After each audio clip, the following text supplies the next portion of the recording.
I mean,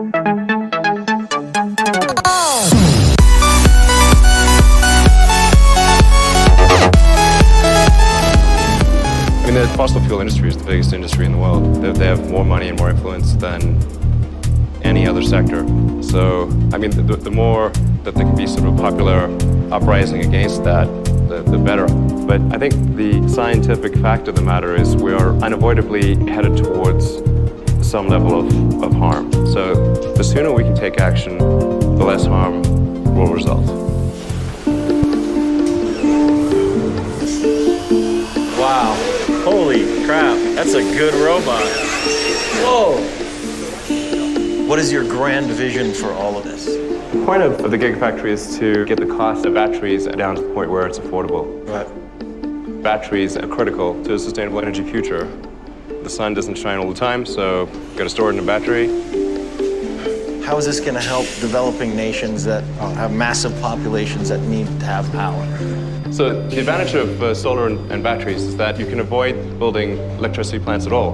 So you could be a remote village and have solar panels that charge a battery pack that then supplies power to the whole village without ever having to run thousands of miles of high voltage cable all over the place.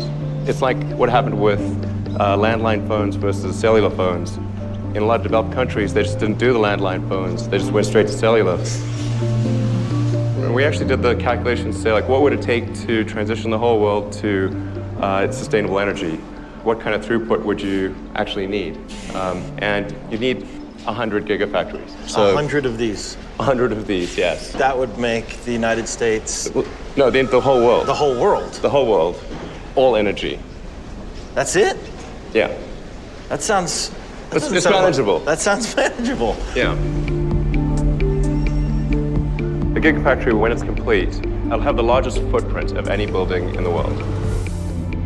Counting multiple levels, it could be as much as 15 million square feet. So Tesla can't build 100 gigafactories.